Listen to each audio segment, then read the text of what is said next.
Bonjour les amis, j'espère que vous allez bien et vraiment c'est avec une grande joie que je vous retrouve aujourd'hui. Il y avait vraiment un thème qui me tenait à cœur, je me suis réveillé et dit non, il faut que je fasse forcément cette vidéo là.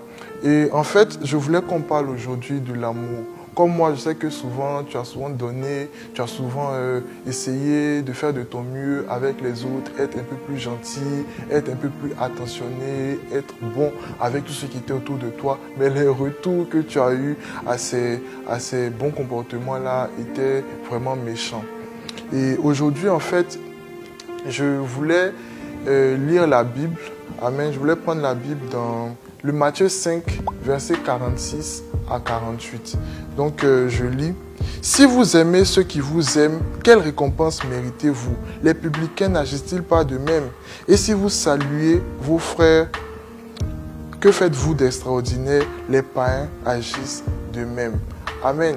Donc, en lisant ce verset, je me suis dit, ah, Seigneur, ce que tu nous demandes là est grand. Hein? Et j'ai réalisé en fait que tout ce que le Seigneur nous demande de faire, en fait, lorsqu'il nous appelle à être comme lui, il nous appelle souvent à nous surpasser.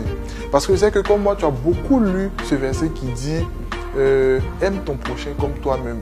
Mais souvent, il était bien facile de dire que par exemple, mon papa, j'aime mon prochain, j'aime mon papa, j'aime ma maman, j'aime mes amis et tout. Mais quand tu essayes d'approfondir, tu vois que ce que le Seigneur te demande, ce n'est pas seulement d'aimer les personnes que tu aimes de façon naturelle, mais il est en train de te demander d'aimer les personnes même qui te persécutent, ces personnes-là qui te font du mal chaque jour. Et pour toi aujourd'hui, j'ai énuméré 3 astuces qui vont te permettre de pouvoir aimer les personnes qui te nichent. Donc c'est parti pour les 3 astuces.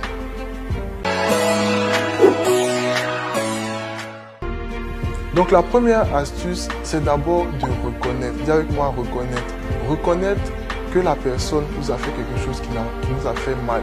Vous voyez, lorsque quelqu'un par exemple t'a mal parlé, tu t'attendais, tu t'es réveillé aujourd'hui, tu as vu la personne, tu as dit oh bonjour, comment tu vas? Et la personne t'a jeté un churro là-bas et tu vois, tu es devenu triste, tu as dit que ah, comme un salut là, c'est pour ça qu'on nous fait comme ça. Donc la première des choses, c'est de reconnaître. Parce que la plupart des gens, les gens n'aiment pas reconnaître lorsque ils sont blessés.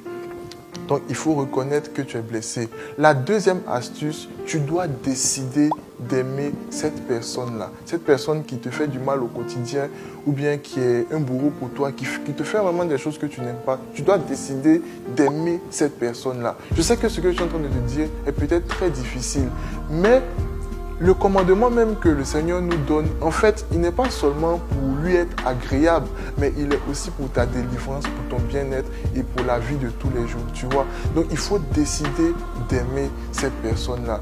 Donc, tu dois savoir que l'amour est un commandement, tu vois. L'amour est un commandement et c'est un commandement qui va être bénéfique pour toi. Et comment tu vas faire même pour pouvoir aimer ces personnes-là de manière, si tu veux, scientifique ou bien je ne sais pas, il faut excuser. Lorsque par exemple la personne t'a insulté, dis-toi par exemple que elle ne sait pas ce qu'elle fait, peut-être elle s'est mal réveillée aujourd'hui. Si par exemple tu as fait un cadeau à quelqu'un, que la personne par exemple, depuis 2 semaines, la personne te répond pas, alors que tu sais très bien plus profond de toi que la personne n'a pas envie de t'écrire ou bien de te dire merci.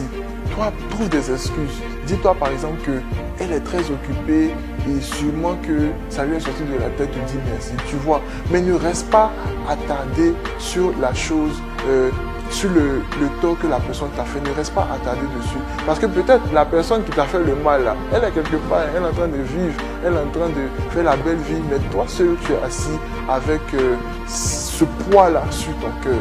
Donc dis à quelqu'un, libère-toi. Le commandement que le Seigneur te donne n'est pas pour te condamner ou pour être très rigoureux avec toi, mais c'est pour ton bien-être et pour que tu sois délivré. La troisième astuce, c'est de prier pour la personne, pour lui faire des cadeaux jusqu'à ce que ce mal-là, ce ressenti, ce poids que tu as sur le cœur quitte définitivement. Donc il faut prendre le temps de pouvoir prier pour la personne, tu vois. Prier pour la personne, passer du temps, dis au Seigneur, Seigneur, bénis-la, merci. Même malgré que tu sais que cette personne-là même est en train de tramer des choses contre toi au travail ou bien à l'université, mais tu prends le temps devant le Seigneur de prier pour cette personne-là, de dire vraiment, Seigneur, bénis-la. Je t'assure qu'au fur et à mesure que tu vas le faire, tu vas sentir ce poids-là que tu ressens contre cette personne. se décharger. Et fais-lui même des présents. Amen. La Bible dit d'aimer ceux qui vous persécutent. Donc fais-lui des cadeaux. Je sais que c'est très dur, mais surpasse ce sentiment de la chair qui te dit de manifester le mal par le mal. Surpasse ce sentiment-là et fais l'amour avec bon cœur. Je te dis, vraiment, je ne sais pas comment te le dire, mais serre-toi et puis fais ces choses-là.